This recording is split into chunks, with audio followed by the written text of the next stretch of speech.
Alrighty, got a couple projects today we're going to take care of before I go to the side gig. So one of the things I'm doing is I'm making some pillars.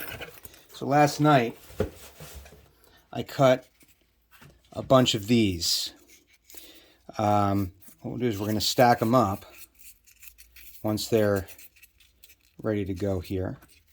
We're going to stack them up and then we'll have our pillars. I do need to get these to be a little bit more uniform. Actually, it's not too bad. I think we should be all right. Maybe? Well, we'll do one and we'll see how it looks. I think it might be okay. We'll see. I might need to... Well, so here's what we're going to do. Before I make any judgments, I'm going to put them all into this box here. Okay. Got my box, and I have rocks. Actually, we'll do it this way. So we got this box of rocks, right? I'm going to pour these into the box of rocks, and I have a couple old other bricks that I made in there as well. Get them in as well. And what I'm going to do is we shake this up. So I put my lid on here. This is an old puzzle box I was making. It was a failed experiment. So I just decided to repurpose it for this. And now, of course, it's going to argue with me. There we go. So we get it sealed. And now we just...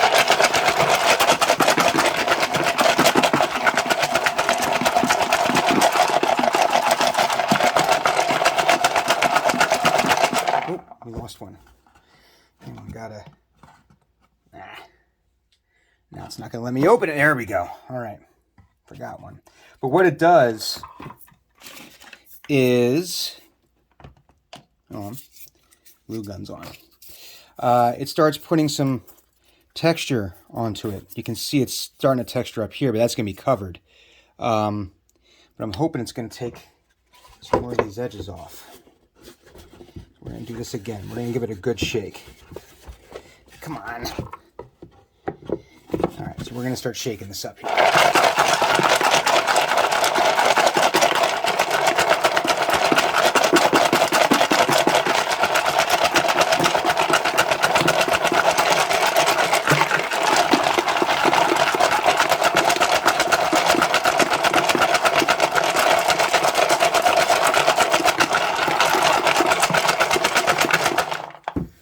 right, let's see how it looks now.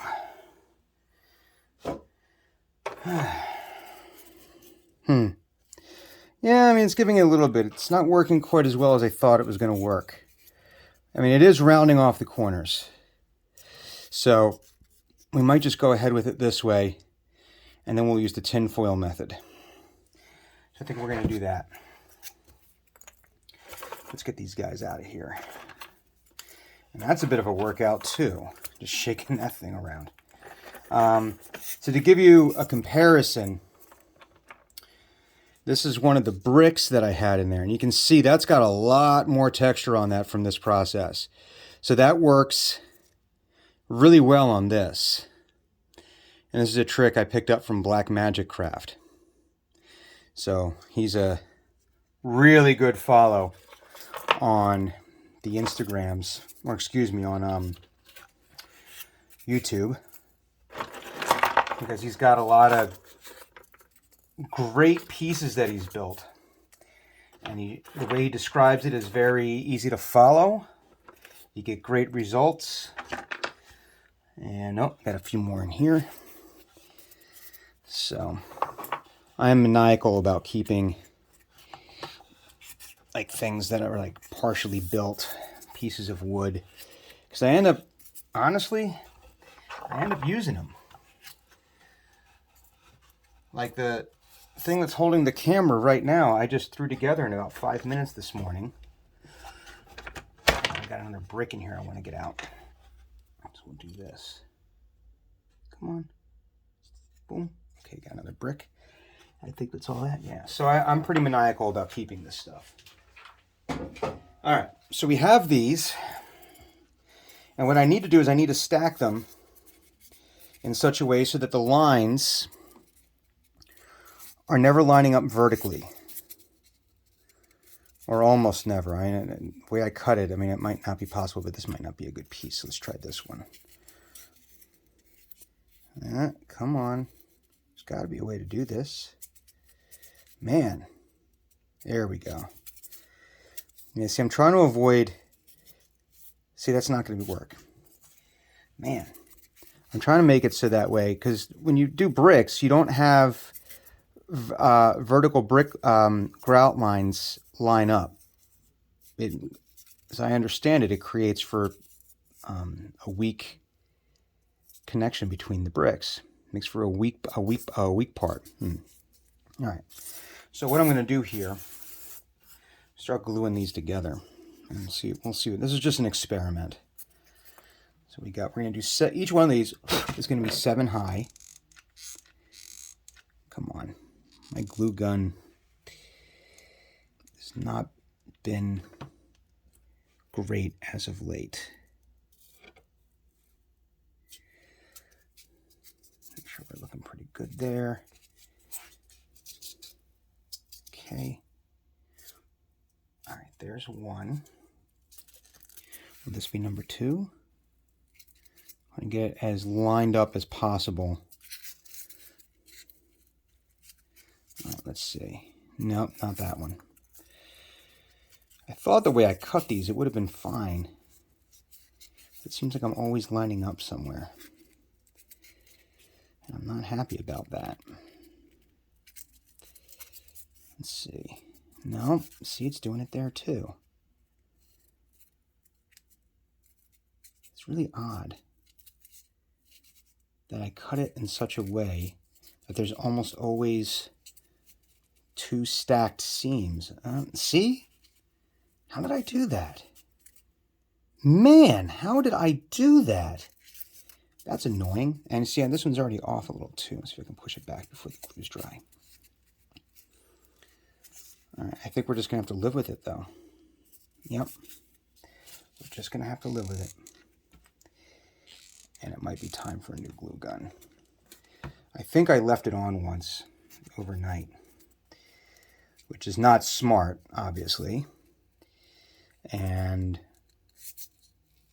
not safe. So, but I'm also thinking it might have damaged the gun a little bit because I'm noticing that it doesn't pull the glue through the way that it used to. I've got to entice it a little bit more. All right, well, see?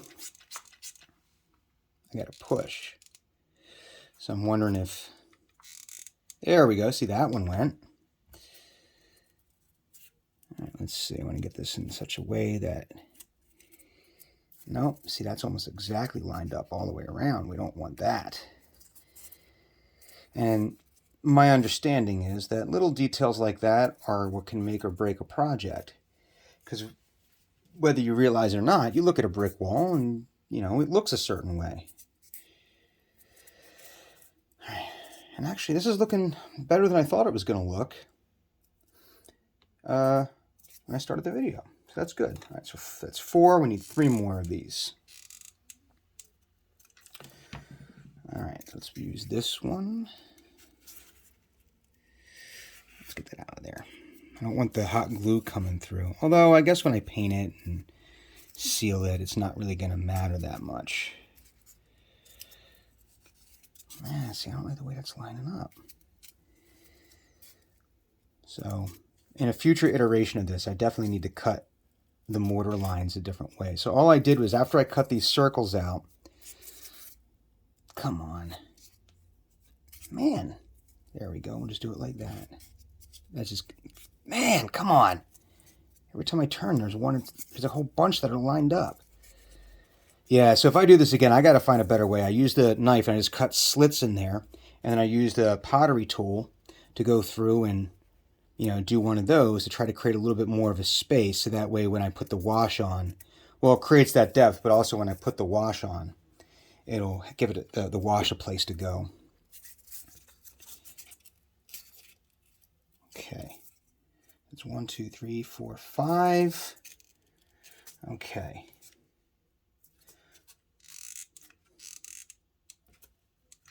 So we're going to do this one now. Let's see, how's this line up here? That's, okay, that's not bad. This is number 6, I think. 1, 2, 3, 4, 5, 6. Yep. Okay. Needs one more. And the way I eyeballed this, my highly scientific method of deciding how tall this would be. I know that the bricks I'm making have all been a 1/2 inch wide by a 1/4 inch high and deep. So I'm trying, I cut these to a 1/4 inch, and then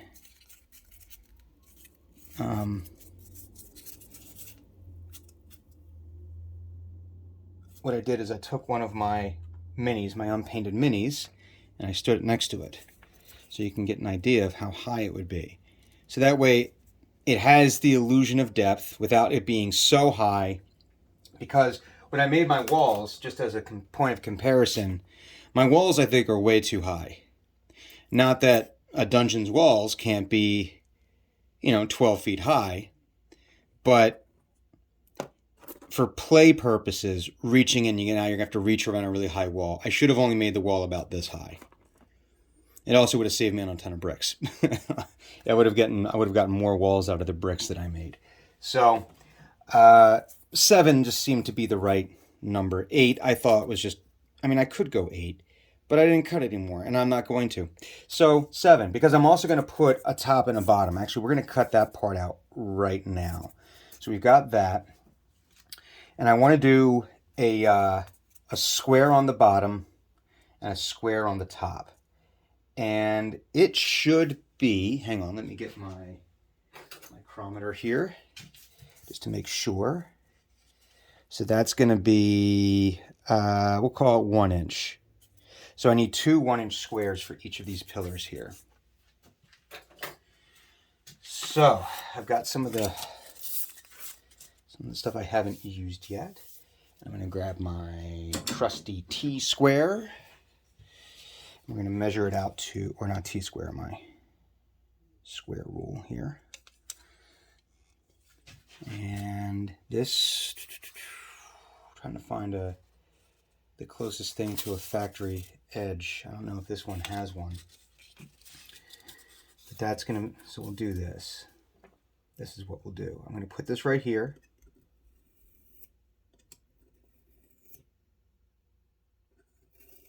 There we go. So I've got that. Now I know that's 1 inch. And I know this is 1 inch here, so I can just cut that. Can you even see what I'm doing? Yeah, okay. I'll move it forward a little bit here. Cut that. And I learned, I probably need a new blade on this. We'll take care of that in a second. I learned from Adam Savage, watching some Adam Savage videos, that there's no need to try to cut through this stuff in one pass. And that was a mistake I was making. I was trying to cut through all of the layers all at once. I was like, well, this is a sharp knife. It should just cut through. Yeah, it's getting... It should pick it up easier. Oh, maybe that's all right. Maybe I don't need to replace that just yet. So, yeah, it's kind of... Seeing Adam Savage, the way he uses his tools is very, very helpful, I find. Because obviously that guy's a master of his craft. Oop. So, being more patient. This has been an exercise in learning patience. I am not someone who is known for my patience.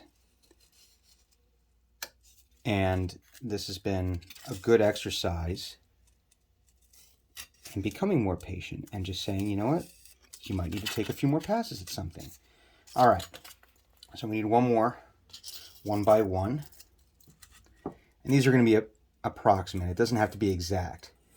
I'm okay with it not being exactly 1-inch square because it's going to be in a dungeon. And frankly, who's going to be measuring? As long as it looks okay. There we go. All right. So this will be for just this. Now, for this, so this is going to sit here. This one will sit here because you need to have that, right? But we need to make it look good. So the first thing we need to do is we need to put some grout lines in here. So we're going to do, it's basically going to be 1 brick per side. So I'm going to put a cut there. And it's always going to be on the same side as I turn it. And this side's already got some texture, which is nice from me cutting. And then this is the last one right here. Boom. So now we have our grout lines. And we're going to take the edges off. So that way it's not 100% like sharp corners. And then what I do is with this pottery tool, and I got this at Michael's, and I want to say it was like maybe 10 bucks. It wasn't that expensive. And it's got a whole bunch of little tools in there that are extraordinarily helpful. Like for doing this. I find this tool is great for putting these grout lines in. And for doing the edges like you just saw me do by coming in here and just taking that paddle and just taking the edge off that one. So we got to do this one now. So we do the same thing. Right there. Right there. And I'm not too worried about the top. I'm going to give it a little bit of texture, but it's going to be mostly hidden by the pillar. So I'm not too worried about how that's going to look.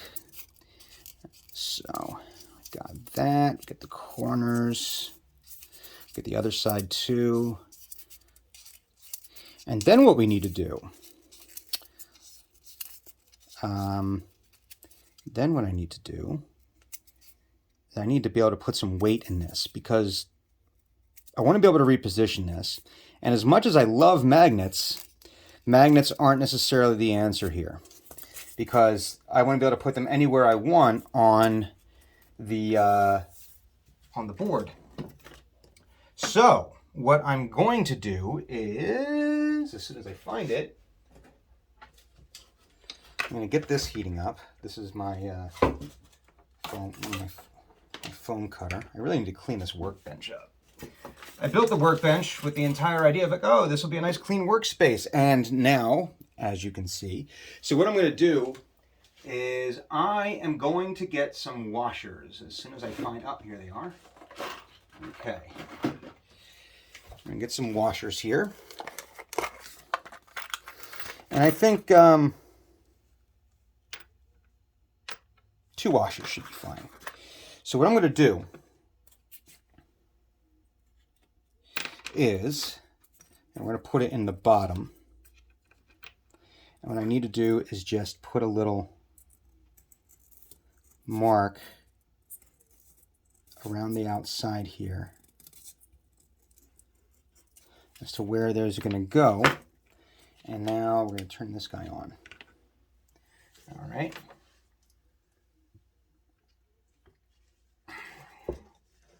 Excuse me.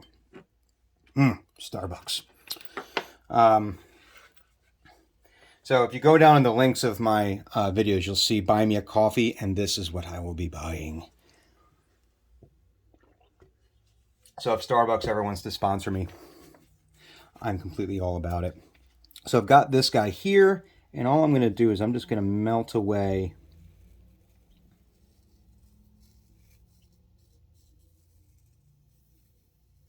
all of this here.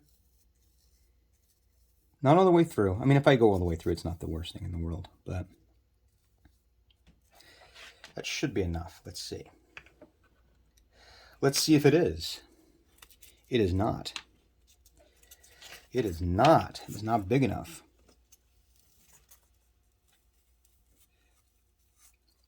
I don't want to get too close to the edges because that would actually ruin the look. But, see, I need to get deeper. I need to get closer over here. I need to find a better way of doing this too, but this is not going to be a bad start. So we've got this.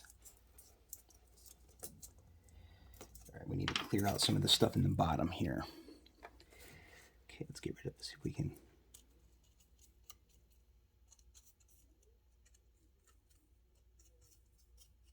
There we go, let's get rid of it. Let's try to make it more of a 90-degree angle in there. That's part of the problem if it's sloped. All right, that's, well, almost went all the way through, but not quite, and that's fine. So we're going to put, there we go. Boom, so now I've got that. All right, let's get these guys out because I'm going to hot glue them in. All right, turn you off. I don't need you anymore for the moment. So I'm only going to build this one, and then we'll move on to the second part of my project this morning. I'm not going to bore you with all of the details of every little thing that I'm doing today. So the plan is to do this, assemble this guy, and if I have enough, is this enough of it? Let me see. Yeah, we should have enough. We should have enough to do to seal this, or at least start sealing it today. Yeah, I got my brushes here. All right, and then we're gonna finish working on these wells that I'm building. These little pools that are going to be going in the dungeon. I'll show you them in a second. Let's see if this has stayed hot enough. Yep, it did. Excellent. Come on. Get a good amount of hot glue in there. And then what we're going to do... Actually, I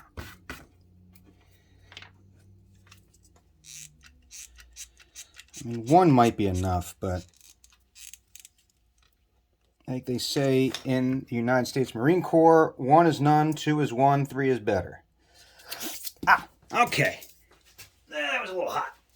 All right. That came bubbling right up through the middle. That was kind of stupid on my part, but no big deal. All right. Yeah, I think that should be fine. Yeah, and that'll give it enough weight so that way when I put it down, it'll stay where it wants to stay. And if I have something with, if I want to do an Escher thing and put like magnets on the side, that would actually probably stick. So, all right, let's put this pillar down. Come on. There we go. We got that. Make sure that's kind of lined up. Make sure I don't burn myself again. All right. And I'm happy with that's pretty straight. And honestly, I was a little worried about the way the stack was going to work with them not all being, so I had to cut them all out by hand with my X-Acto blade. And I was concerned that because they weren't 100% 90 degrees, that it would look more like a cake being stacked. And if you've ever seen a cake stacked, like a sponge cake, it looks kind of like they're all angled. So and you got to fill it in with icing. But this actually looks all right. I don't think it looks like a stacked cake. So if you disagree, go ahead and tell me. I'm okay with it. Because this is my first attempt at making pillars. Everything is new. Oh, we're going to have to fix that too, but we'll fix that in a second. I just realized. So we want to make sure this is square with the bottom, or square enough. It doesn't have to be 100%. All right. What I do need to do is finish these lines here. I need to finish these. Because otherwise, because you'll see the top, and that will, I think, damage the look. So we're going to finish doing these. Boom. Boom. And I love this tool. This tool is great. And I tell you what you get with this is, so this has got two different sides. I know nothing about pottery. This one looks like it might be a little bit sharper. I think I've been using them interchangeably. Maybe I'll learn what they do, and maybe that will give me a better idea of how to apply it here. But it also comes with like the various hook tools. And I used this for the next part of the project, or the next thing I'm working on. So we're going to let this dry. What I need to do once it dries is I need to take some actually we can do it like this. We're going to take some tin foil to it and make sure it gets nice and textured.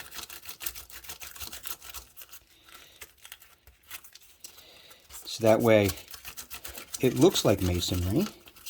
Ah, there we go. It's actually working out pretty well. It's taking that pretty nicely. Yep. So now we have some texture on there for when we go to paint. I'm going to get it on make sure I get it on the base and on the cap as well. Really make it look good and beat up. However much, I've found so far that however much you think you need to do it, you need to do it a little bit more. You need to do it more than you think, because once you start painting it, it's going to start getting a little filled in. And you need to do this exaggeratedly. So more is better in this case. Okay, now I get the top as well.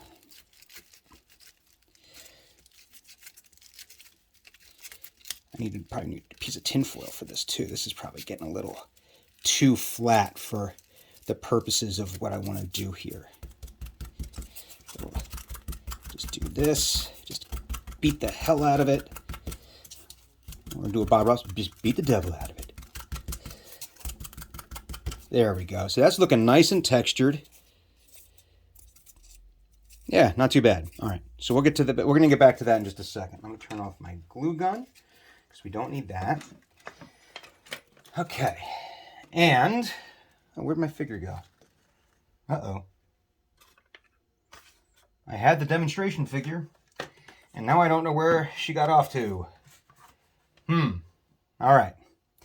She's around here somewhere. We'll find her. It's okay. All right. So we have our pillar, but what I'm doing is I'm recreating the first dungeon from the Acquisitions Incorporated source book for D&D. And in the first dungeon, they have a room filled with these pools. So I started creating these pools, and I have a clear epoxy, and I added some dye in order to, because there's 4 different pools, and they all have a different color. So this is going to be, it says cloudy. I just left it clear, which is fine. This is the blue pool. I'm not sure if you can really see it. It's kind of a teal color. The blue, when I was testing the inks, the dyes, this was blue. So you can see it actually came up closer to the teal. And originally I thought, hey, I can use these dyes because I had the blue pack. It gave me 4 different colors of blue. And I thought, well, I could just use them. But after putting it into action, I can see how much it changed. And I figured I need to make sure I get 2 other colors that are drastically different.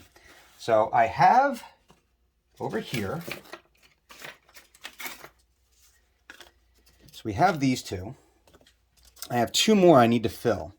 Now, I got more dyes yesterday, so I'm using this 2-part epoxy. This is Amazing Clear Cast by, I think it's called, what's it called, Alumite?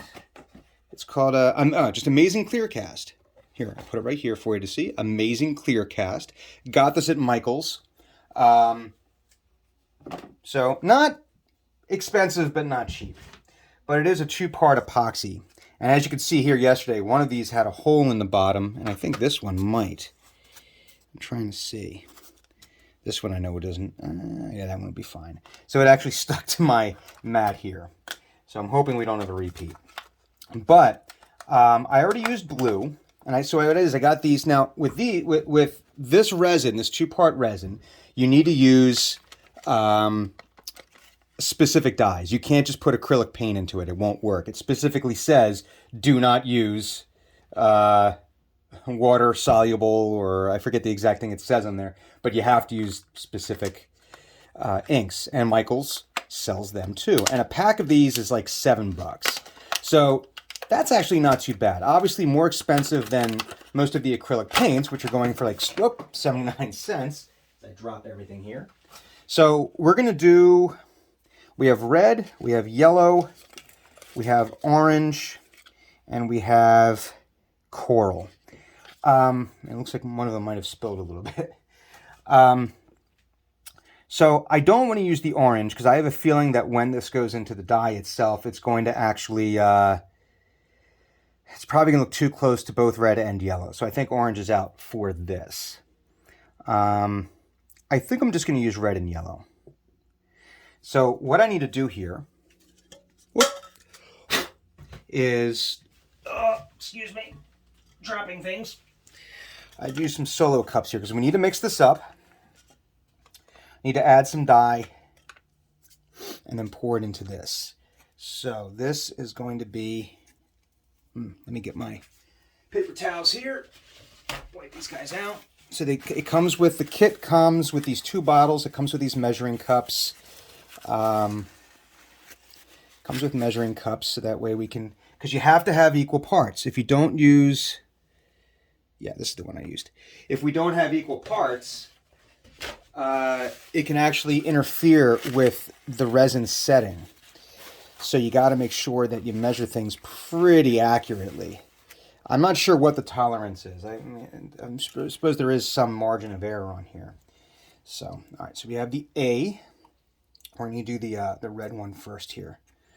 And we're going to use 7.5 ounces, or milliliters, excuse me. And you can see the first one comes out real thick. So I want to be careful. I don't need that much because I'm also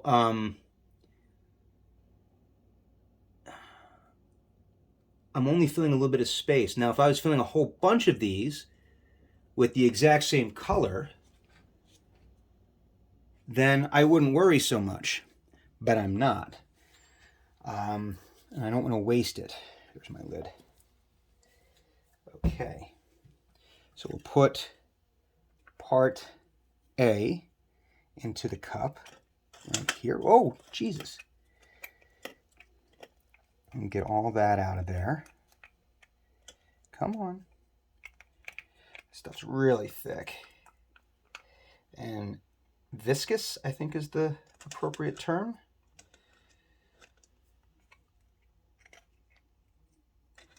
Get that in there. I just had these solo cups, and it seemed like a good idea to do it this way. They give you a 3rd cup here, but I don't quite know what that's for, and I don't think it would be big enough to actually do this mixing. So there we go with the first one. Now we're going to put in part B, which is a little bit thinner.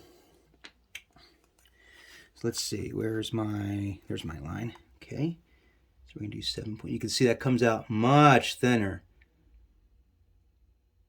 So we're going to come right up to the 7.5 line. All right.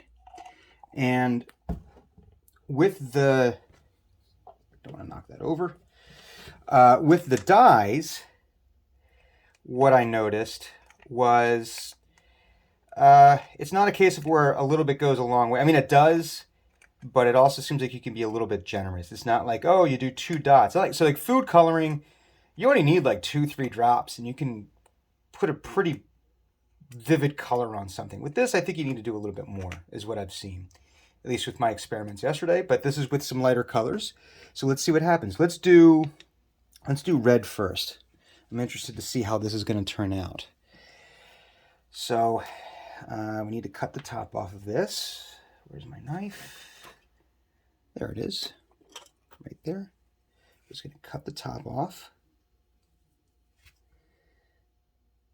It looks like it's already open, but it is not.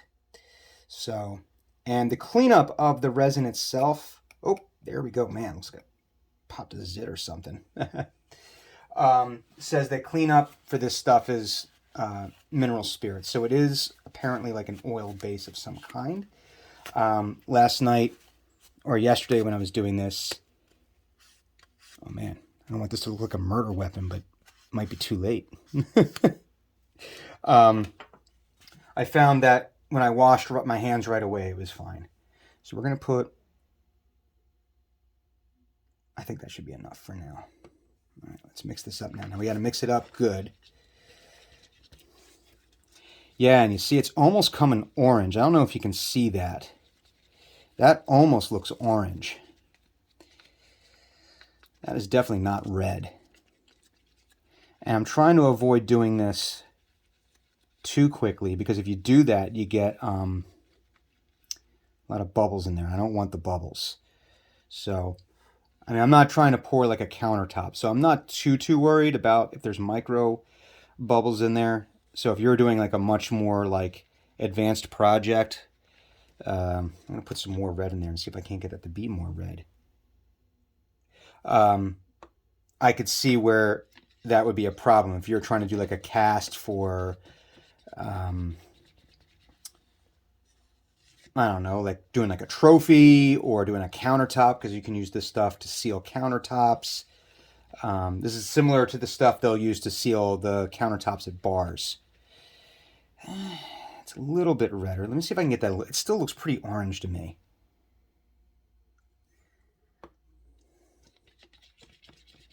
A little bit better.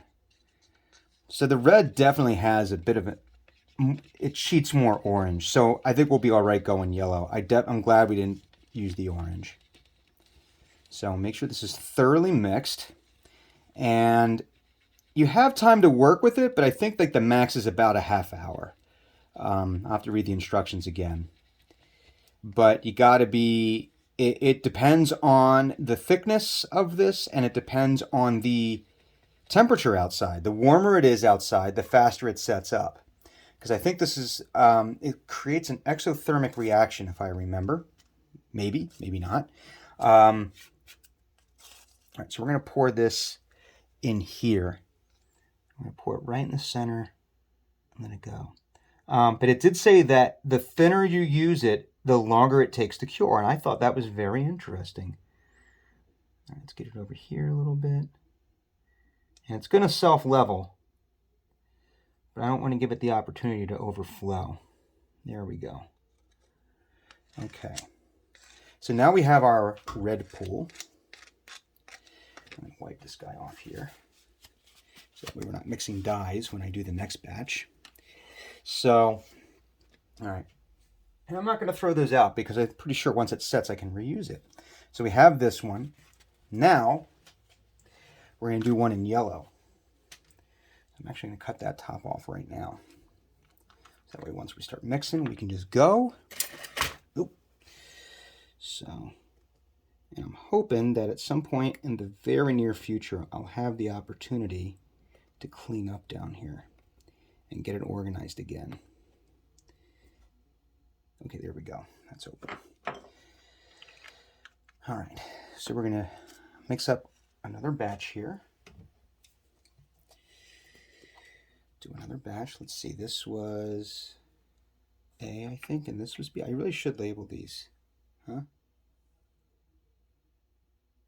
I'm trying to see which one's flowing. All right, this is A. I'm going to have to start labeling these, I think. Let's see. I'm trying to get it.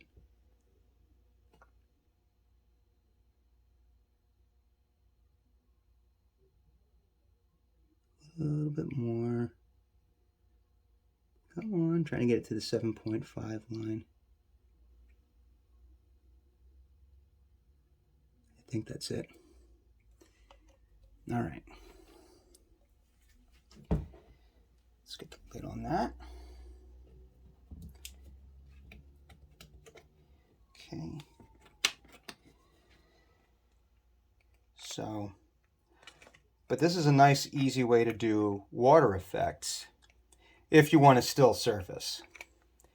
I know there's ways of making it look more like waves. I'm not sure if this would be the stuff I'd want to use, but maybe I do. I don't know. Project for another time. I'm kind of just building things as I need them. And I'm trying to build them a little generically, so that way they can be reused. That way they can be repurposed. As opposed to having very ultra specific, which would really match a dungeon in a book or something that I'm doing specifically for my players. But the downside to that is that then, think I got to be, I think I did this. That's what I did. Yep, I did 10. The downside to that is that then you have some very specific, maybe only single-use pieces. Or you have to start designing dungeons around what you have, unless you want to make more, which is fine. But then that starts getting expensive because, or at least expensive in terms of storage. All right, yellow. Because you got to keep all this stuff someplace. Oh, whereas if you have things that are more generic, you can reuse them. And then you can, it looks like, my guess is that the real way, oh, that got some dust in it. Oh, well. The real way to make it cool is with the scatter. Is what you're doing with the scatter in the dungeon. And that's how you can really customize it. And whatnot. And every now and again, I'll make some more specific pieces. So we have, I like that. That's yellow. All right. So we've got our, I'm going to do this now. See if I can keep the dust from flowing in there. I don't want it to overflow. We need a little bit more. Boom. All right. There we go. Okay. Good, good. Let's wipe that off. All right. So we have that. I'll wipe these out later. All right. So now we just got to let these guys dry. And they'll be nice and level. And then I'll have my 4 ponds, my 4 things to help recreate that dungeon. But then I can also reuse these, even though they have colors to them. It's fine because you can always just say ignore the color. Color doesn't mean anything. Blue is fine. This is fine. Hey, if you want to have a sacrificial pit, yellow is pretty what it is. So we're just going to put these aside though. I'm going to move these.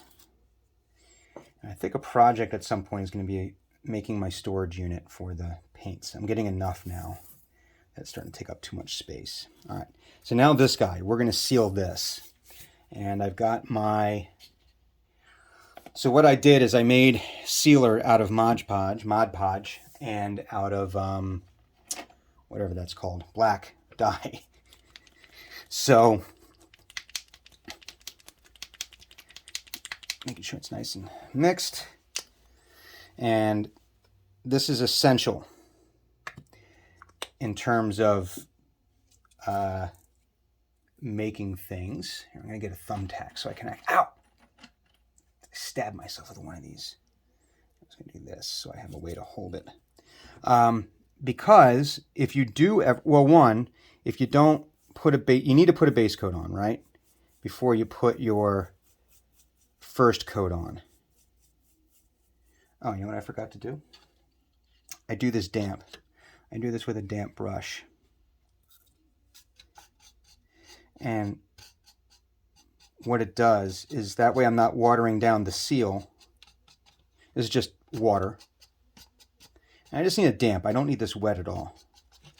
But what it does is it lets me